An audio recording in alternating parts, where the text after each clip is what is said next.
Guys,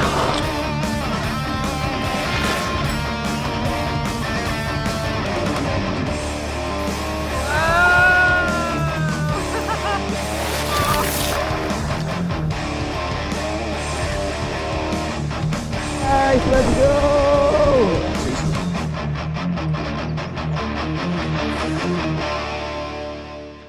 What's up guys? Welcome back sa Andrea Judge TV.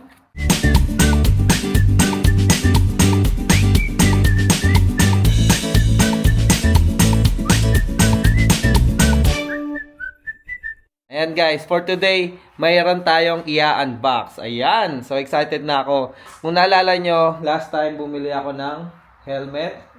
Ayan, bakit kaya bumili ng helmet? Kasi dumating na ang ating inaantay, ang Varla Eagle One version 2.0. So, ano to guys, electric scooter siya guys, na pang off-road. Bakit kailangan ko ng helmet? Kasi itong Varla na to guys, ano siya, 40 mph o 40 miles per hour yung bilis niya. So mamaya i-discuss ko sa inyo yung nalalaman kong details about the Varla Eagle One version 2.0. Pero for now, i-unbox muna natin. Let's go! So this is Varla Eagle One version 2.0. So meron na neto guys na version 3.0. Pero kasi sabi nila yung 3.0 hindi naman ganun kataas yung update or hindi ganun kalaki yung upgrade sa 2.0. So, kinuha natin yung 2.0 kasi mas mura siya ng $500 kesa sa bagong version ng Varla Eagle One na na electric scooter. So, ito nga pala guys, meron tong 1,000 watt motor power. So, dual motor siya, harap at likod. And then, meron din siyang dual shocks suspension. So, harap and likod din. So, okay na okay siya for city and off-road electric scooter. And ang napili natin is kulay pula. And siguro, yan, i-unbox na natin. Let's go!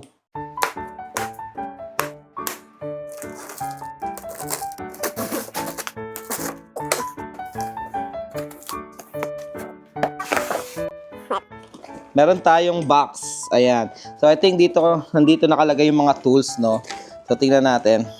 So, may libreng mga extra tools, lagayan. Yeah, I think ito yung mga clamps. Ito yung headlight, guys, oh. Then, meron tayong bell. Then, mga accent light. Libreng tool. Ayan, guys. Siyempre, meron din tayong libreng tool. Manual. Siyempre, nandito yung charger. Hindi ko nabuksan, guys, pero ito yung charger. Kung gusto niyo ng wide baseboard, pwede din kasi medyo makitid yung board niya. So may libreng wide board and then may mga sticker para sa sa flooring niya. Pero nagpadala pa rin si Varla guys, no, ng iba-ibang design. So meron tayong tatlo. Ayan. So it is a good addition. So ano pang hinihintay natin? Assemble natin. Let's go.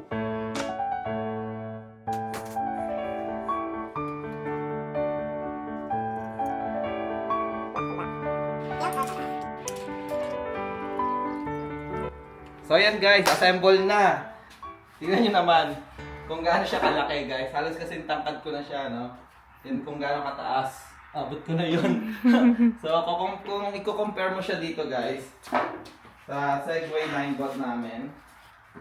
So ito, parang nasa 15 mph lang yung max speed niya. And then wala siyang dual shock. Pero tingnan nyo, comparison nyo yung laki guys. Baby. Baby. So, ayan. So, turn on na natin. So, ito yung key niya. NFC card, guys. So, i-on mo siya dito. So, nakikita niyo yung green, guys, no? Ayan. So, i-tap niyo yan ito. Ganyan. Bam! Bukas na. So, meron tayong 74%. So, yung battery nito, guys, tumatagal ng 38 to 40 miles yung range niya. So, marami ka na mapupuntahan nun guys, no? Yan guys, may LCD monitor siya. Ito yung natin, monitor dyan. So, ayan yung mga may kita mo, yung trip, tapos kung gaano kalakas. And then, ito yung control panel niya. This is the control grip. Medyo maganda. Maganda yung grip niya guys, no? So, okay. Meron tayong bell dito. Ayan. Tapos, yun. Syempre yung brake. So, meron siyang front and back brake, hydraulic brake. Ayan, sa baba. Tapos ito yung sinasabi ko, no, yung grip na texture para sa sa foot rest. And then ito yung charging spot niya. So pwede ka mag-charge ng dual, no, so dalawang charger. So I think meron akong extra, so pwede ko i-charge ng dalawa para mas mabilis sa time. Ayan. Tapos ito yung LED light niya, guys. So RGB light to sa gabi. And then ito yung brake. Ayan, hydraulic brake. And then yung dual shock suspension niya. Meron din dito sa harapan.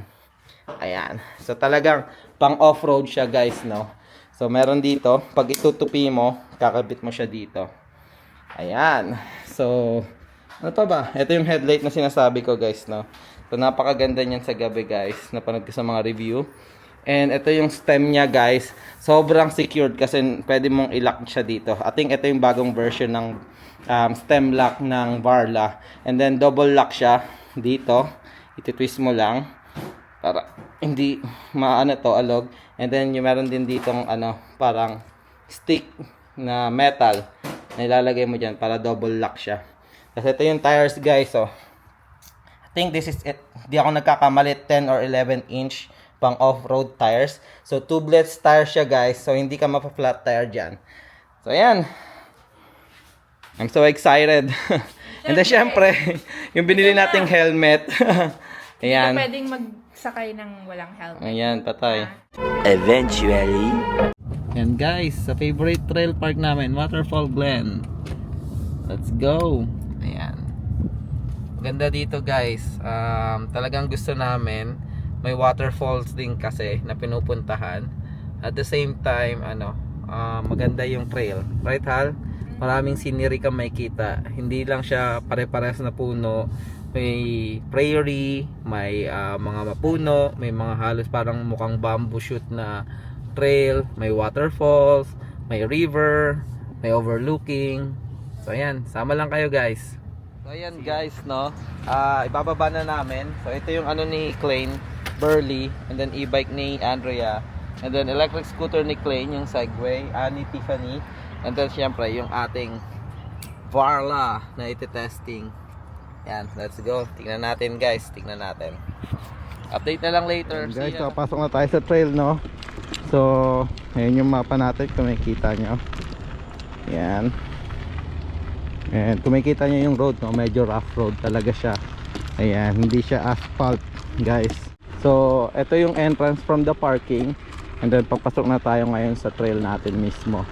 So tatanungin ko sa Andrea kung gusto niya dito sa Kettle Woods. Ayan, yung Kettle Woods, guys. So naiwan na natin sila. Hal, saan mo gusto? Dito o dito? Yan, guys, so let's go na daw, sabi ni Ma'am Andrea. So far ang ganda ng shock suspension niya, guys, no? So sulit na sulit talaga. And then ano ba tawag nito? Yung speed ko nasa 3 lang, no, kasi meron siyang mode yung tatawag na PAS. So pwede mong iset into 5, and then pwede mo iset into 1 yung lowest. So nasa middle muna tayo, nasa 3, kasi syempre ginagamay pa natin kung gaano kabilis itong Varla, no, kasi di pa tayo nakatry ng ganito kabilis o kabigat na o katinding motor, no, sa scooter. So medyo ginagamay pa natin. Medyo madulas lang yung daanan. Ayan, ang sarap po. Let's go. So itong nasa right ko pala, guys, right side na na brake, sa back brake siya sa likod. Ito yung front sa nasa left side.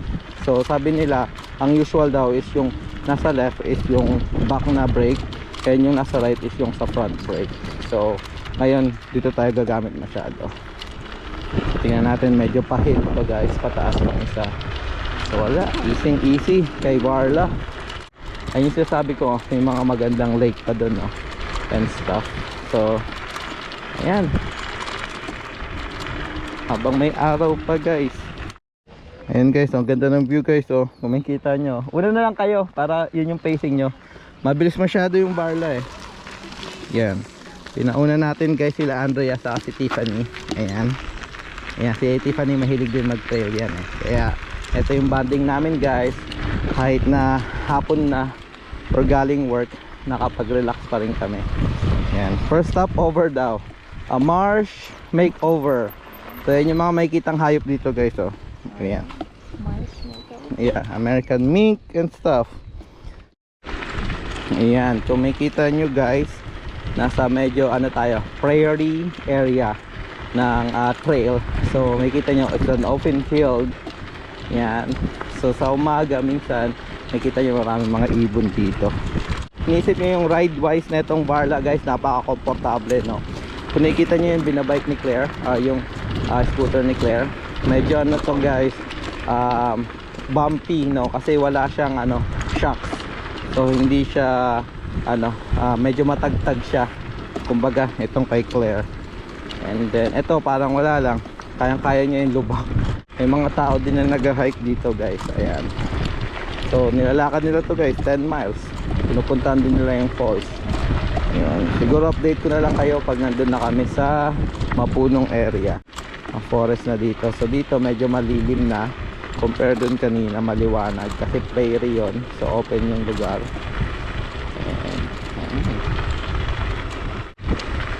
Ayan guys oh, medyo pababa yung road na to. Ayan, kung doon ka sa kabilang manggagaling, medyo pa high hill ka, pero nag reverse kami. Usually sa counterpart na ito kami o sa kabilang way kami dumadaan. It's our first time na pa ano naman, papunta dun sa main entrance. Yan guys, medyo ingat tayo no. Medyo ito yung pababa na part, madulas and uneven yung road. Ayan, pero yeah, kung off-roading talaga yung hanap mo, yan, okay dito. Pero sakto lang tayo, dahan-dahan lang tayo. May bigla tayo mag-skid, pero tingnan natin ang bilis ng Barla. Ayan no, ayos. Wala pa akong pinipindot dyan guys ah. Ayan no, nakikita nyo may side na railroad dyan no. Ayan. Oh, left side. Ayan, mountain bike. May mga nagbabike. So pagka gusto mo mag-overtake, always announce it on your left, or kaya magbebel ka ng ganito. Ayan. Ayan guys. Woo! Nakaka-relax talaga. So far sa pagdadrive ko no, okay, may nag-jogging si Kuya. Sa pagdadrive ko, good experience guys no, ang sarap. Nanggaling kasi ako sa e-bike, saka sa ayun, mabagal na scooter ni Claire. And talagang iba yung difference sa ano, ayan, jumpy. I'll picture tayo dito. Ayan, may bridge pa guys oh. Ito, continue to sa ano, fall. Ayan guys, kung adventurous ka, may option ka rin dumaan sa parang river no. So ayan, makikita nyo. Tignan natin kung kaya ni Barla sa tubig. Let's go.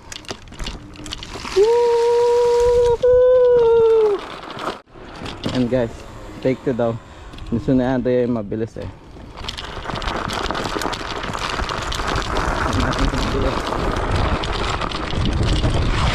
Wow!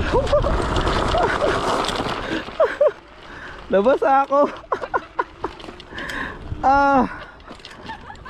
Splattered. Plastic guys oh. So nandito pa rin kami sa bridge. Ayan, kung makikita nyo, Take a picture of may trend pa oh. Ayan yung dalawa, nasa ilog. Itong gusto ni Klein yan eh. Ayan na. Naglaro na si Klein sa tubig. Stay here, Klein. Closer. Don't go too far. Don't go too far. Ayan guys, oh, meron pang ano, train na dumadaan. Ay nako. Baka maano ka. Ilaga ikaw eh. So andito tayo ngayon sa parang forest area. Ang daming forest, oh. Pero ito guys, parang forest talaga kasi malalaki yung puno. Actually, kung hihinto ka dito, may mga parang tagging to mga puno na to kung ilang taon na siya, no? So kung anong uri ng puno and kung ilang taon na. Ayan. Pero wala na nga tayong time para i-check yun ngayon. So kaya ito yung malalaking puno dito sa trail na to. Sa bandang left side ko, andyan yung nakalagay yung mga klase ng puno and kung ilang taon na sila. Ayan, oak is an oak, or is it? Ayun. So ito naman yung sinasabi ko guys, ang parang mga bamboo shoot na puno. Ayan o, mga pine tree. Parang no, ang ganda. Ewan ko kung anong puno to guys, pero ang ganda tignan eh. Ayan o, nakaka-relax. Dito na yung sa waterfall eh, and then yung river. Ayan, so ito siya guys. Ayan, so may mga bench dyan. Ayan. And then ito ang waterfall. Ayan. Ayan yung waterfall. Nandun ang waterfall guys. So kung iti-trail mo siya, bababa ka doon and maglalabas ka ng main trail and then bababa kang pa ganyan para makita mo yung falls. Kasi yan, river yan guys hanggang doon. So ayan, may mga nagpipicture nga dyan eh. Ayan. Ayan, diba? Ayan sila Andrea, oh. Nagbi-video. For sure nagbi-video din yan. Turn left. Left side. Thank you. Let's go, Claire. Ayan, so ganun lang. Sabihan nyo lang na ano, mag-smile naman. Ayan, may nag-jogging po. Cool po. Ano mo, mag-gagabi na. Ayan, may mga naglalakad pa. Ayan. So makita nyo guys, medyo padilim na, no? So ang sunset is 8:04. Currently it's 7:48. So yun, sana hindi tayo abutan ng dilim dito sa trail. Hi guys, gusto ko lang din pakita tong part ng trail na to na feeling ko nasa enchanted na lugar ako. Alam niyo sa mga movie na ano, ano ba tawag na ito, mga Lord of the Rings, yan, mga tiyan nyo yung puno. So kung makita nyo, hello, yung lalakad si Manong mag-isa, oh. Yan, kung makita nyo guys, oh. Yan, diba? Parang nasa mga sinaunang ano, ewan ko ba, parang Jurassic area or ano, okay, parang Jurassic area or basta nahiwagaan ako sa lugar na to, which is ang ganda, nice. Pag gusto namin mag-distress ni Andrea, yan, dito kami nagbabike. Ayan, kung makita nyo guys, oh, may lake, oh. Ayun, oh, diba, ang ganda. So may lake and mapuno. So habang nagbabike ka, ayun, nakikita mo yung mga bagay-bagay. Ayan. Left side. Yan, tulad niya nagsalita. Left. So papaunahin natin yan syempre. Ayan, kuya, ayun. Kasi mga biker talaga yung mga yan eh. Talaga may, sometimes may binibit silang time kasi sumasali sila sa mga triathlon, biking competition, or talagang hobbies lang sa pagbabike. Ayan. Yan guys yung lake, oh. Ganda. Yeah, may nasa left na naman daw. Left side. Left side. Ayan. Oh, naka e-bike din. E-bike din yan guys. Pero parang kay Andrea. Ayan. Papatugtog. Kami nagbabike. Ako syempre e-scooter. Scooter tayo, off-road scooter. Ayan guys, so mga 3 miles na lang tayo, no? Nakaka 7 miles na tayo. So ayan, mga bridge pa tayo dadaanan. And gusto ko lang pakita dito, ayan, another prairie road. Ayan, so another malawak na lugar na naman. Ayan, so yun si Ate Claire. Ay ate. Ayan. So malapit na tayo guys dun sa parang isang uphill na ano area, no. So, yan, pakita ko sa inyo. Ayan, yung mga naglalakad pa rin, ah. And enjoy nila yung trail. Ayan. So, ito. Ay, ayan, ito yung pataas, guys. So, tignan natin kung kakayanin na Barla ng mode 3. Woo, easy, guys. Easy. Ayan, oh, umabot pa 20 miles, 21. So, wow, that was so fast. So, ayan, guys, currently nakaka 9 miles na kami. So, I think let's see, I think mga nasa 2 miles na lang. Kasi syempre, naka-register dito 9 miles, no? Pero ano, may mga dinaanan pa tayo or nilikuan. Kaya umabot ng 9 miles. Siguro nakikita ko siguro mga 2 miles na lang. Pero kung makikita nyo, guys, medyo padilim na. Dumidilim na yung paligid. Kasi ang sunset nga is 8:04. Currently it's 8:11. Ayan, guys, naghahabol na kami, guys. Siguro malolobat na rin tong GoPro ko. Siguro i-update ko na lang kayo, guys, pagka nandun na kami sa van. Siguro one stretch ng 1 mile na lang to or 1.5. And then doon na kami sa parking lot or pinagparkan namin. So, guys, ayan, ito pala yung lugar na maganda, guys. So, yung magaganda yung pagkakatayo ng mga puno. Sayang madilim na, guys, eh. Woo, we made it! Ito na yung parking, guys. Let's go! Nakalabas kami ng maliwanag pa, guys. Ayan. Yay! Dito na kami sa parking. We made it! So 10.24 miles, guys, yung binike namin. And guys, natapos natin ang ating Waterfall Glen trip. So inabot tayo ng 10 miles, no? So nakikita nyo naman sa odometer ko, break in si Barla 10 miles. And ito yung ating range. Ayan. Ayan, sinabot tayo ng total ng 10.32 miles. And nabot tayo ng 1 hour and 27 minutes para ikutin itong Waterfall Glen. And ayun, guys, finally, yan, natapos na namin 10 miles. So, Lamig! ang lamig. Di, sakto lang naman. Kasi yung hangin eh, yung umaandar ka. Pero ngayon, pag nakahinto ka, hindi naman siya malamig. Yung kanina lang, kasi medyo mabilis tayo. So, yan, guys. Final recap kay Barla, guys. Sobrang nag-enjoy ako, guys. Ayan, kung makita nyo, nagputik-putik na yan, no? Ayan, pero pang off-road talaga yan. Ganyan yung paggamit dyan. Hindi siya yung, talagang makikita mong malinis. So, kung gusto mo enjoy yan, guys, off-road e-scooter mo, then, just go to the off-road. And lagyan mo ng mga dirt, no? And enjoy mo. So, ayun, guys. Siguro dito na namin tatapusin yung vlog. Currently, it's 8 PM na. 8:50 na ata, and may pasok pa kami bukas, pero masaya, enjoy, na-relax kami, and sobrang sense of achievement dahil natapos namin yung trail. Kala ko abutan kami ng dilim sa loob ng gubat na yun, no? So buti na lang, mabilis yung mga sasakyan namin o yung mga gamit namin. So ayun, guys, dito na namin tatapusin yung vlog. Maraming salamat sa pagsama.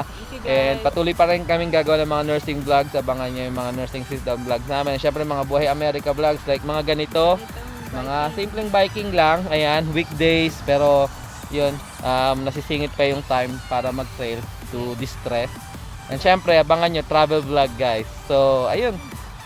Thank you. Kung may tanong kayo sa Barla, guys, comment down below. And kung may gusto kayong ipagawang content dyan, more trails, and gagawin natin. So, more trails to come para kay Barla. Ayan. So, thank you, guys. Ingat kayo parate. God bless.